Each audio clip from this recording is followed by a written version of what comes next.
दोस्तों Haryana high court की तरफ से बम्पर भर्ती आ चुकी है और जिसके अंदर पूरे यहाँ पे 1255 पदों पर वैकेंसी निकाली गई है। और सबसे बड़ी बात यह कि इसके अंदर सभी ग्रेजुएट पास कैंडिडेट अप्लाई कर सकते हैं।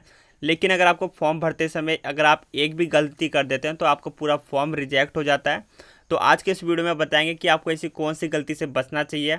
और इसी के आज के इस वीडियो में हम आपको बताने वाले हैं कि आप किस तरीके से घर बैठे अपने मोबाइल या फिर लैपटॉप से अपना पूरा कंप्लीट फॉर्म फिलअप कर सकते हैं। दोस्तों इसमें आवेदन करने से पहले आपको इस वैकेंसी की कंप्लीट जानकारी होनी चाहिए कि इसमें क्या क्वालिफिकेशन है, क्या एज लिमिट है और कौन कौन इसके अंदर अप्लाई कर सकते हैं। तो चलिए सबसे पहले मैं आपको एक शॉर्ट्स इसकी जानकारी दे देता हूँ। इसकी ऑफिशियल वेबसाइट, ये इसका ऑफिशियल नोटिफिकेशन, लेकिन हम आपको ऑफिशियल नोटिफिकेशन पे नहीं, एक शॉर्ट वेबसाइट के थ्रू जानकारी देंगे ताकि आपको जल्दी सभी सारी जानकारी समझ में आ जाएगी। तो सबसे पहले जो ये वैकेंसी है ये society of centralize recruitment for staff subordinate high court के द्वारा वैकेंसी है, जो कि हाई कोर्ट ऑफ पंजाब और हरियाणा की वैकेंसीज है। ये वैकेंसी SSSC के द्वारा वैकेंसी निकाली गई है, जिसके अंदर क्लर्क के लिए 1265 पोस्ट है। और ये आपकी जॉब लोकेशन हरियाणा में रहेगी, क्योंकि हरियाणा हाई कोर्ट के अंदर वैकेंसी रहने वाली है। और इसके एप्लीकेशन फॉर्म ऑनलाइन फिल किए जाएंगे, जो कि आज के इस वीडियो में हम आपको बताने वाले हैं कि किस तरीके से फॉर्म फिलअप करना है। इसके एप्लीकेशन फॉर्म 26 मई से स्टार्ट हो चुके हैं और आप इसके अंदर लास्ट 23 जून तक अप्लाई कर पाएंगे। तो इसमें ये नहीं है कि आपको इसमें लास्ट डेट का वेट करना है। अगर आप इसमें क्वालिफिकेशन रखते हैं तो आपको आज ही आवेदन कर देना चाहिए। और इसका ऑफिशियल नोटिफिकेशन जो 22 मई को रिलीज़ हो गया था, इसके एप्लीकेशन फॉर्म यहाँ पे 26 मई से 23 जून तक स्टार्ट हो चुके हैं। और इसका एडमिट कार्ड और एग्ज़ाम डेट आपको बाद में नोटिफाई यानी कि बाद में अपडेट किया जाएगा। जैसे विभाग के द्वारा कोई भी जानकारी आती है, सबसे पहले आपको हमारे टेलीग्राम और यूट्यूब के माध्यम से अपडेट कर दिया जाएगा। इसके लिए आप हमारे यूट्यूब चैनल और हमारे अंदर सोशल मीडिया प्लेटफॉर्म को जरूर ज्वाइन करें, जिसका लिंक आपको इस वीडियो में दिया गया है। अब बात करते हैं एप्लीकेशन फ़ीस। इसमें जनरल मेल कैंडिडेट के लिए 1200 रुपये और जनरल फीमेल कैंडिडेट के लिए 875 रुपये। और SC ST और हरियाणा के यहाँ पे जो कैंडिडेट हैं इनके लिए 1710 रुपये एप्लीकेशन फ़ीस है। और SC और BC और EWS कैंडिडेट के लिए यहाँ पर 710 रुपये एप्लीकेशन फ़ीस रखी गई है। और जो अदर कैंडिडेट जो अदर स्टेट्स हैं तो उन्हें भी यहाँ पे जर्नल में काउंट किया जाएगा। और जो PWD हरियाणा के कैंडिडेट हैं उनके लिए कोई एप्लीकेशन फ़ीस नहीं है, फ्री ऑफ कॉस्ट ही वो आवेदन कर सकते हैं। उसमें क्वालिफिकेशन इसके अंदर सभी यहाँ पर बैचलर ऑफ आर्ट्स और साइंस और इक्विवेलेंट विद कंप्यूटर प्रोफिशिएंसी वाले कैंडिडेट अप्लाई कर पाएंगे। इसकी वैकेंसी आप कैटेगरी वाइज देख सकते हैं कि किस कैटेगरी के अंदर कितनी नंबर ऑफ वैकेंसीज़ हैं। और एज लिमिट की बात करें तो सबसे पहले आपको ये ध्यान देना है कि आपकी एज कब से कब तक कैलकुलेट करी जा रही है। जो आपकी एज है 1 जनवरी 2026 तक, आपकी भी एज 18 से लेकर 42 के बीच में एज है, तो आप इसके अंदर अप्लाई कर सकते हैं। और इसके अलावा आपको एज में रिलैक्सेशन भी मिलने वाला है as per government rule Haryana के डोमिसाइल कैंडिडेट को। अब इसमें सिलेक्शन प्रोसेस की बात करें, सबसे पहले आपका कंप्यूटर बेस्ड टेस्ट होने वाला रिटर्न एग्जाम, जो कि आपके ऑब्जेक्टिव टाइप क्वेश्चन पूछे जाएंगे। इसके बाद आपका इंग्लिश कॉम्प्रिहेंशन टेस्ट, फिर कंप्यूटर प्रोफिशिएंसी टेस्ट जो कि खाली क्वालिफाइंग नेचर का होने वाला है। इसके बाद डॉक्यूमेंट वेरिफिकेशन, फिर फाइनल मेरिट लिस्ट जारी होगी। इस तरीके से आपका सिलेक्शन प्रोसेस रहेगा। इसके एग्ज़ाम पैटर्न की बात कर लेते हैं तो यहाँ पर जनरल नॉलेज 50 क्वेश्चन 50 मार्क्स के, और इंग्लिश ऑब्जेक्टिव 50 क्वेश्चन 20 मार्क्स के, और इंग्लिश सब्जेक्टिव जिसके अंदर इजी लेटर और यहाँ पर ट्रांसलेटर 30 मार्क्स के आने वाला है। टोटल आपके 100 क्वेश्चन होंगे, 2 घंटे का टाइम मिलेगा। और इसके अंदर नेगेटिव मार्किंग भी रहेगी 1/4 की, यानी कि 4 क्वेश्चन गलत करने पर आपके 1 मार्क्स काट लिए जाएंगे।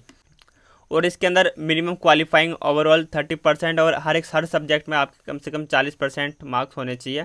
और कंप्यूटर प्रोफिशिएंसी टेस्ट की बात करें तो यहाँ पर आपका स्प्रेड टेस्ट यहाँ पे 10 मार्क्स का, इंग्लिश टाइपिंग स्पीड 30 यहाँ पे 30 वर्ड पर मिनट लिया जाएगा, जो आपका यहाँ पर computer proficiency test qualifying nature का है। और अब बात करते हैं कि आपको इसमें किस तरीके से फॉर्म फिलअप करना है। तो ये दोस्तों ये इसकी जानकारी थी। अब बात करेंगे कि इसमें किस तरीके से फॉर्म फिलअप करना है। फॉर्म फिलअप करने के लिए इसका अप्लाई लिंक आपको इस वीडियो के डिस्क्रिप्शन में मिल जाएगा। जैसे आप उस पर क्लिक करेंगे तो आपके सामने कुछ इस तरह का यहाँ पर इन्फॉर्मेशन आ जाएगा। तो यहाँ पर बताया गया है कि आपको किस तरीके से, यहाँ पर सबसे पहले इसके यहाँ पे इंपॉर्टेंट डेट्स दी गई है, और यहाँ पर इसका ऑफिशियल नोटिफिकेशन का लिंक है, और आपको इमेज फ़ोटो सिग्नेचर के इंस्ट्रक्शन है कि किस तरीके से आपको अपलोड करना है। तो ये जानकर जब हम फॉर्म फिलअप करेंगे तो उसी जब हम डॉक्यूमेंट्स अपलोड करेंगे उसी समय मैं आपको बताने वाला हूँ। तो सबसे पहले आपको यहाँ पर ऑलरेडी रजिस्टर्ड टू लॉगिन पे क्लिक करना है। अगर आप इसके अंदर पहली बार अप्लाई कर रहे हैं तो आपको सबसे पहले रजिस्ट्रेशन करना होगा। रजिस्ट्रेशन का लिंक आप यहाँ पे भी क्लिक करके कर सकते हैं और आपको ऊपर में रजिस्ट्रेशन और लॉगिन का ऑप्शन मिल जाएगा। तो हम यहाँ पे रजिस्ट्रेशन पे सबसे पहले क्लिक करेंगे और आपके सामने इस तरीके की वेबसाइट ओपन हो जाएगी।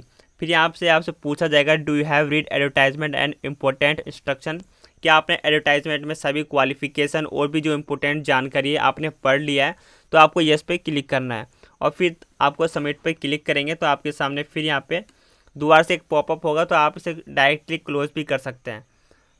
इस तरीके से आपसे यहाँ पर आपको बताया गया कि जो आपका नाम और date of birth, mobile number किस पर्पज़ के लिए यूज़ किया जाएगा। आई एग्री पे क्लिक करके आगे बढ़ जाना है आपको और फिर आपका यहाँ से एप्लीकेशन फॉर्म स्टार्ट होता है। यहाँ पर आपको एडवर्टाइजमेंट नंबर आपको शो होगा और यहाँ पर पोस्ट नेम, तो यहाँ पर आपको यहाँ पे ऑटोमेटिक एक ही पोस्ट है तो क्लर्क वाली, तो यहाँ पे ऑटोमेटिक सिलेक्टेड है। अब आपको यहाँ पर नेम ऑफ एप्लीकेंट, यहाँ पर आपको एप्लीकेंट का नाम फिल कर देना है और यहाँ पे डेट ऑफ बर्थ को सिलेक्ट करने के लिए आपको कैलेंडर वाले आइकन पे क्लिक करना है और फिर यहाँ पर आपको इसका ईयर सेलेक्ट करने पे 2008 है तो आप इस पर क्लिक करेंगे तो दोबारा से आपको इस पर क्लिक करना है। यहाँ से आपके पास ईयर आ जाएगा, अपने ईयर को सिलेक्ट करना है, मंथ को सिलेक्ट करना है, फिर डेट को सिलेक्ट करना है और फिर आपको यहाँ पे दोबारा देख लेना है कि आपका यहाँ पर डेट ऑफ बर्थ करेक्ट है या नहीं। और जो आपका डेट ऑफ बर्थ और जो नेम वो आपके 10th के मार्कशीट के बेस पे होना चाहिए।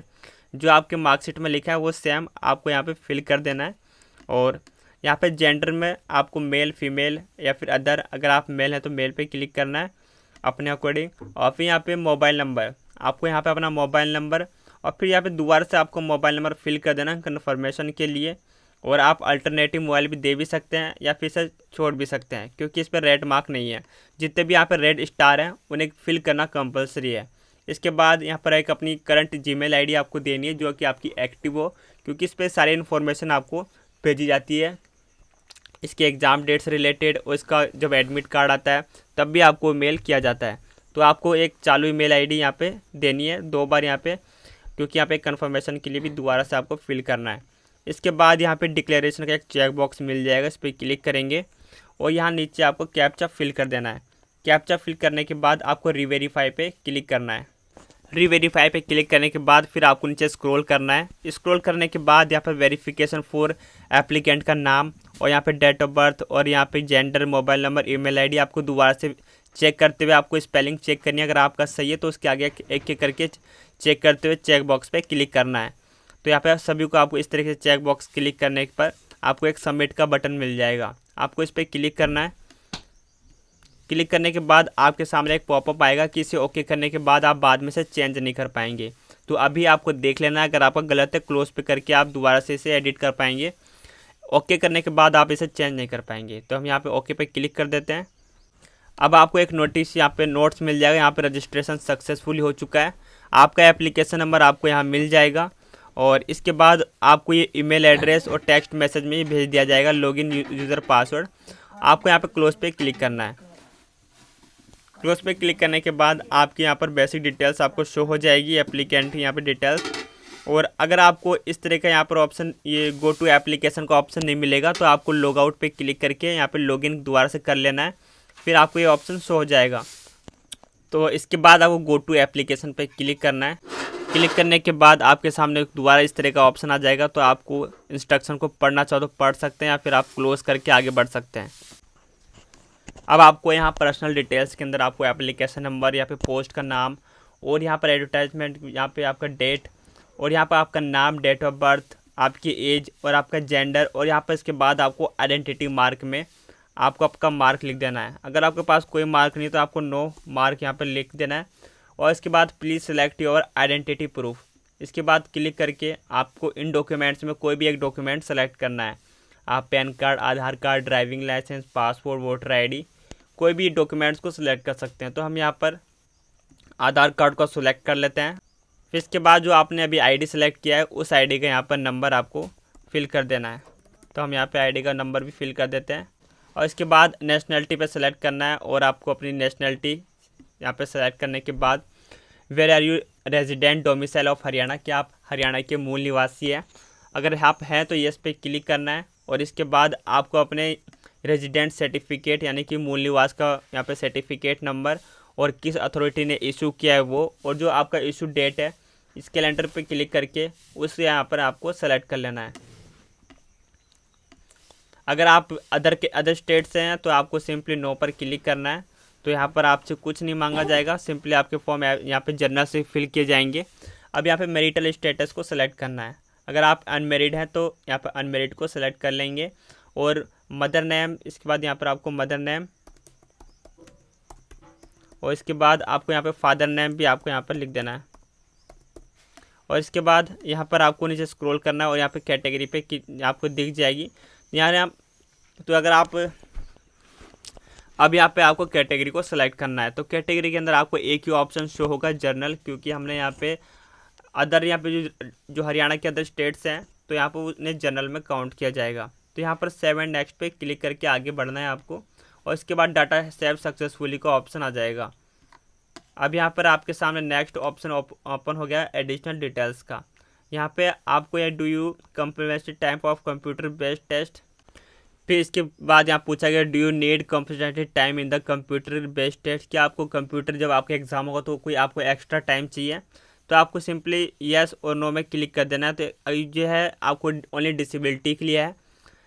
अगर आप डिसेबिलिटी नहीं है तो आपको सिंपली नो पर क्लिक करना है। उसके बाद do you want to scribe computer test, कि आप किसी अदर व्यक्ति के अपने साथ ले जाना चाहते हैं तो इसके अंदर भी आपको नो पर क्लिक करना है। और फिर do you need carry essential assessed device appearing the examination centre, क्या आपको एक्स्ट्रा कोई डिवाइस चाहिए, जैसे कि किसी को सुना नहीं था तो उसके लिए मशीन आँख कानों में लगी रहती है, या फिर कोई जिससे थोड़ा कम दिखाई देता है तो उसके लिए चश्मा वगैरह। तो आपको सिंपली यहाँ पर नो पर क्लिक कर देना है। और इसके बाद यहाँ पर जो स्क्राइब का यहाँ पर गाइडलाइंस है आप उसे डाउनलोड कर सकते हैं। वैसे आप यहाँ पर नो पर क्लिक कर दिया तो इसकी आपको कोई ज़रूरत नहीं है, आपको आगे बढ़ना है।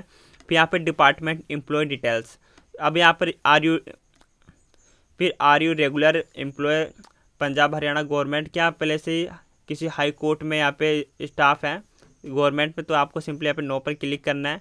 और फिर इसके बाद dismiss remove for service and state government और पब्लिक, क्या आप किसी कंपनी से आपको रिमूव कर दिया गया है, पब्लिक या गवर्नमेंट किसी भी सेक्टर से, तो आपको सिंपली नो पे क्लिक करना है। येस पे क्लिक करेंगे तो यहाँ पे और डिटेल्स देनी पड़ेगी, कैश डिटेल्स, तो सिंपली आपको नो पे क्लिक करना है। इसके बाद कैश डिटेल्स यहाँ पर क्या आप पे कभी FIR फिर कंप्लेंट आपके अगेंस्ट हुई है, तो यहाँ पर नो पे क्लिक करेंगे। फिर do you have been name as the assessed the criminal case, क्या आपका नाम कभी क्रिमिनल केस में आया है, तो आपको नो पर क्लिक करना है।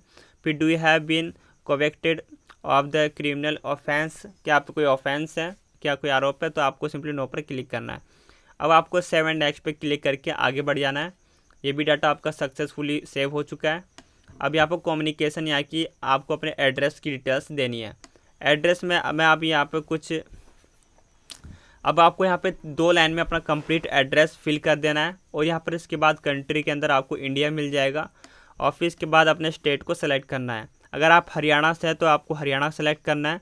अगर आप अदर स्टेट से हैं तो अपने अदर स्टेट का नाम आपको यहाँ पे सर्च कर लेना है। इसके बाद अपने डिस्ट्रिक्ट, अपने सिटी का नाम यानी कि डिस्ट्रिक्ट का नाम, और फिर इसके बाद आपको यहाँ पर अपने एरिया का पिन कोड देना है। अगर आपका परमानेंट एड्रेस और करस्पॉन्डेंट एड्रेस सेम है तो आपको यस पे क्लिक करना है। अगर अलग अलग है तो नो पे क्लिक करके आप यहाँ फिल कर सकते हैं। तो हमारा सेम है, हम यस पे क्लिक कर देंगे तो हमें 2 बार यहाँ पे सेम डाटा फिल नहीं करना पड़ेगा। जो हमने ऊपर फिल किया वो सेम इसके अंदर ऑटोमेटिक फिल हो जाएगा। इसके बाद आपको सेव एंड नेक्स्ट पे क्लिक करना है। अब इसके बाद आपको क्वालिफिकेशन डिटेल्स देनी है। फिर do have matric with Sanskrit और हिंदी 1 सब्जेक्ट, क्या आपके 10वीं में हिंदी या फिर संस्कृत कोई एक सब्जेक्ट था, तो आपको यस पे क्लिक कर देना है। और फिर आपको यहाँ पर अपनी 10th की मार्कशीट की डिटेल्स आपको दे देनी है। तो सबसे पहले नेम ऑफ द बोर्ड, आप किस बोर्ड से अपना 10वीं किया है। अगर आप स्टेट बोर्ड से तो अपने स्टेट बोर्ड का नाम या फिर CBSE जो भी आपका बोर्ड है वो लिख सकते हैं। तो हम यहाँ पर राजस्थान बोर्ड लिख देते हैं, RBSE शॉर्टकट में हमने लिख दिया है, आप चाहे तो पूरा भी लिख सकते हैं। इसके बाद अपने इंस्टीट्यूट का नाम या फिर स्कूल का नाम लिख सकते हैं। तो हमारा तो यहाँ गवर्नमेंट स्कूल था तो हम यहाँ पे गवर्नमेंट लिख देंगे, बाद में और भी लिखेंगे, मैं आपको खाली बताने के लिए इतना लिख रहा हूँ। और फिर मंथ एंड ईयर, आपने किस साल आपने पास किया था, तो यहाँ पर आपने जो पास किया है उस ईयर को आपको सेलेक्ट करना है। और इसके बाद यहाँ पर मंथ, इसके बाद आपकी मार्कशीट में आपने कितने मार्क्स ऑब्टेन किए थे, तो यहाँ पर ऑब्टेन मार्क्स लिख देना है। और टोटल कितने मार्क्स का था, मैक्स मैक्सिमम यानी कि आपका टोटल कितने मार्क्स का पेपर था वो लिख देना है। और यहाँ पे अपनी जो परसेंटेज आपकी आई थी वो यहाँ पर कैलकुलेट करके यहाँ पे लिख देनी है। तो यहाँ पे 72 हमारी यहाँ परसेंटेज थी। उसके बाद ग्रेजुएशन की डिटेल्स, क्या आपके पास कोई बैचलर डिग्री ऑफ आर्ट्स या फिर साइंस या फिर equivalent the recognise university for the last application form. तो आपको यहाँ पे यस पे क्लिक करके देना है। और जो आपकी क्वालिफिकेशन है, इस एप्लीकेशन फॉर्म भरने की लास्ट डेट तक आपके पास वो क्वालिफिकेशन होनी चाहिए। अब आपको यहाँ से अपनी स्ट्रीम को सेलेक्ट करना है। स्ट्रीम को सेलेक्ट करने के बाद यहाँ पर इसमें से कोई भी डिग्री है तो उसे आप यहाँ फिल कर सकते हैं। और इसके अलावा कोई और अदर डिग्री है आपके पास तो अदर पे क्लिक करके यहाँ पे जिस आप जो आपने क्वालिफिकेशन किया है तो उसे यहाँ पर फिल कर देना है। यहाँ पे लिखा गया है अगर आपके पास बैचलर ऑफ आर्ट्स या फिर बैचलर ऑफ साइंस या फिर इसके इक्विवेलेंट कोई भी डिग्री है यूनिवर्सिटी की तो उसे यहाँ पे यहाँ फिल कर देना है। तो हमने यहाँ BCA कर रखा है तो यहाँ पे BCA की डिटेल्स देंगे। इसके बाद इंस्टीट्यूट, यहाँ पास फ्रॉम, यहाँ पे अपने इंस्टीट्यूट का नाम लिखना है। हम तो यहाँ पे राजस्थान यूनिवर्सिटी, आप भी अपने यूनिवर्सिटी का नाम यहाँ आपको अपने यहाँ पे जैसे आपने राजस्थान यूनिवर्सिटी से किया है तो अपने यूनिवर्सिटी का नाम लिखना है। और फिर इंस्टीट्यूट रिकग्नाइज और नॉट तो यस पे क्लिक करना है। और इसके बाद मंथ एंड ईयर, आपने किस साल पासिंग किया था तो यहाँ पर आपको यहाँ पे ईयर सेलेक्ट करना है ग्रेजुएशन का। और फिर इसके बाद यहाँ पे आपने कितने मार्क्स ऑब्टेन किए थे, यहाँ पे ऑब्टेन मार्क्स और टोटल आपका कितना मार्क्स का था तो तीनों ईयर का आपको जोड़ के 3000 लिख देंगे। उसके बाद जो आपकी परसेंटेज बनी थी वो परसेंटेज आपको यहाँ पे लिख देनी है। इसके बाद एनी क्वालिफिकेशन, अगर आपके पास do you have proficiency in computer operational computers तो उसकी डिग्री आपको यहाँ पे देनी है। अगर नहीं है तो आपको नो पे क्लिक करना है, अगर है तो आपको यस पे क्लिक करना है और उसी डिटेल्स देनी है। क्योंकि ये कंपलसरी, अगर आप नो पे क्लिक करेंगे तो आप इसके अंदर एलिजिबल नहीं रहेंगे। तो आपको आपके पास कोई एक कंप्यूटर की कोई भी डिग्री होनी चाहिए यहाँ पे, डिग्री या डिप्लोमा या फिर कोई अदर हाई डिग्री या फिर अदर। तो यहाँ पर हम यहाँ पे अदर पे क्लिक करके हमारे पास जो डिग्री है BCA की, हम दोबारा BCA की डिग्री लिख देंगे यहाँ पर। और अगर आपके पास कोई और भी डिग्री है तो उसे लिख सकते हैं। कंप्यूटर से यहाँ पे कई सारी O लेवल A लेवल के सर्टिफिकेट्स होते हैं कंप्यूटर के, और भी यहाँ PGCA DCA कई सारे कोर्स है कंप्यूटर के। अगर आप उनमें से आपने कोई भी कर रखा है तो उसकी डिटेल्स आपको यहाँ पे देनी है। इसके बाद यहाँ पे अपने इंस्टीट्यूट का नाम फिर या फिर यूनिवर्सिटी का नाम, और फिर यहाँ पे अपने पासिंग ईयर आपको सेलेक्ट करना है। पासिंग ईयर सबसे पहले ईयर फिर मंथ आपको सेलेक्ट करना है। और यहाँ से आपको अपना सब्जेक्ट, तो यहाँ पर हमारे कई सारे ऑल सब्जेक्ट थे तो यहाँ पर सब्जेक्ट को यहाँ पर आपके जितने भी सब्जेक्ट थे ओवरऑल आप 2-4 सब्जेक्ट यहाँ पर लिख सकते हैं। और इसके बाद मार्क्स ऑब्टेन, आपने कितने मार्क्स ऑब्टेन किए थे उसके अंदर तो वो भी हम यहाँ पे लिख देते हैं। और कितने मार्क्स का था वो लिखना है। और इसके बाद आपकी परसेंटेज ऑफ मार्क्स, कितनी परसेंटेज बनी थी वो टोटल लिखने के बाद आप चाहे तो अगर आपके पास और भी कोई डिग्री है कंप्यूटर से रिलेटेड या कोई एक्सपीरियंस वगैरह है तो आप ऐड न्यू कॉलम पे करके ऐड कर सकते हैं। अगर आपको फिर अगर आप डिलीट करना चाहते हैं तो लास्ट कॉलम रो आप डिलीट भी कर सकते हैं। इस तरीके से अपनी क्वालिफिकेशन को फिल कर देना है और आपको सेव एंड नेक्स्ट पे क्लिक करना है। अब इसके बाद आपका यहाँ पर लास्ट सेक्शन बचा है डॉक्यूमेंट एंड पेमेंट। अब आपको यहाँ पर डॉक्यूमेंट भी सबसे पहले कैप्चर करना, रियल टाइम फ़ोटो यानी कि लाइव फोटोग्राफी आपको अपलोड करनी है। और इसके बाद यहाँ पे upload scan photocopy recent passport size photo, तो ये तो आपको अपनी गैलरी से अपलोड करना है। तो मैं आपको अभी अपलोड करके बता देता हूँ। अपलोड करने से पहले कुछ इंस्ट्रक्शन दिए गए हैं तो इसे आपको सबसे पहले पढ़ लेना है। जो आपकी फ़ोटो की यहाँ पे साइज़ रहेगी पिक्सल के अंदर, जो इसकी विड्थ है 276 और इसकी हाइट है 324 या फिर 354 पिक्सल इसकी हाइट है। सबसे पहले हम यहाँ पे फ़ोटो अपलोड करके देखते हैं, अगर फ़ोटो रैंडमली अपलोड हो जाती है ठीक है, ना फिर मैं आपको रिसाइज करके बताने वाला हूँ कि किस तरीके से आपको फ़ोटो को रिसाइज करना है। तो यहाँ पर आपको और भी कुछ इंस्ट्रक्शन है कि इसकी साइज़ कितनी होनी चाहिए। यहाँ पे आपकी साइज़ है यहाँ पे 80 KB से लेकर 200 KB के बीच में आपकी फ़ोटो यहाँ पे होनी चाहिए। और इसकी DPI 200 DPI होनी चाहिए। और जो फ़ोटो का बैकग्राउंड है वाइट बैकग्राउंड होना चाहिए। और इसका इमेज का जो एक्सटेंशन है वो JPG या फिर JPEG फॉर्मेट होना चाहिए। तो आपको यहाँ पे दोबारा क्लिक करना है ड्रॉप फाइल पे। अब आपके यहाँ पे फाइल ओपन हो जाएगी, जिस लोकेशन पे आपकी फ़ाइल है उसे यहाँ पे सर्च कर लेना है, अपनी इमेज को सेलेक्ट करना है। तो हमने यहाँ पे डॉक्यूमेंट को अपलोड कर दिया और ये अपलोड भी हो चुका है। और आपको यहाँ पे लिखा जाएगा फाइल अपलोडेड सक्सेसफुली। इसके बाद आपको क्लोज आइकन पे क्लिक करना है और आपको यहाँ पे व्यू अपलोडेड फ़ोटो यानी कि अपलोड हो चुका है, इस तरीके से आइकन मिल जाएगा।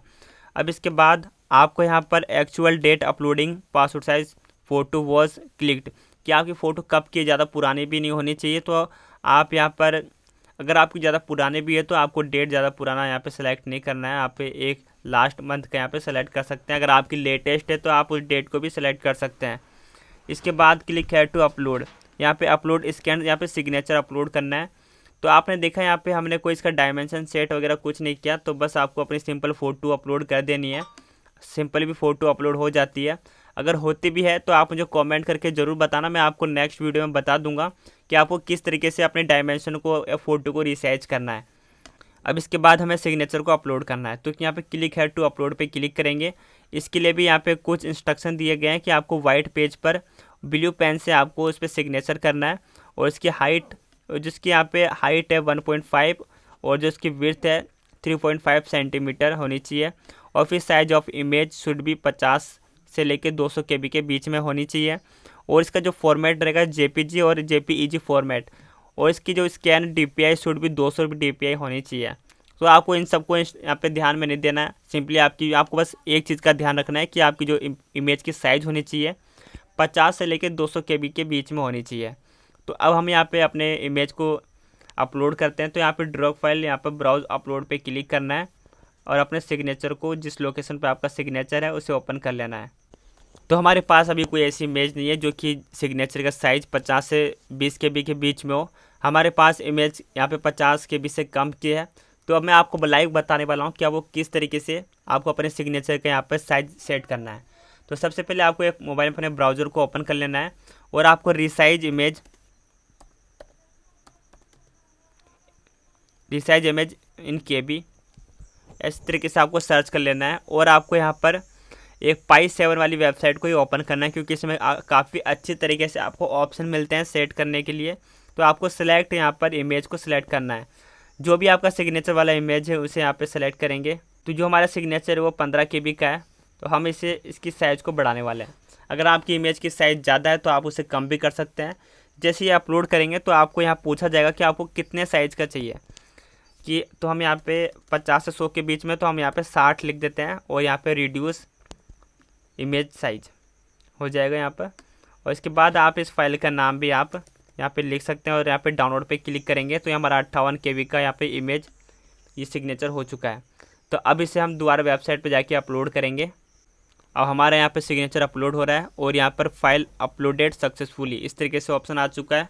अब यहाँ पे आपको क्लोज पे क्लिक करना है। तो आपने देखा आपको ये डायमेंशन वगैरह इसको ध्यान में नहीं देना है, आपको सिंपली जो इसकी साइज़ है KB में और इसका जो फॉर्मेट है, बस ये दो ही चीज़ आपको यहाँ पे मायने रखता है। इसके बाद क्लोज पे क्लिक करना है।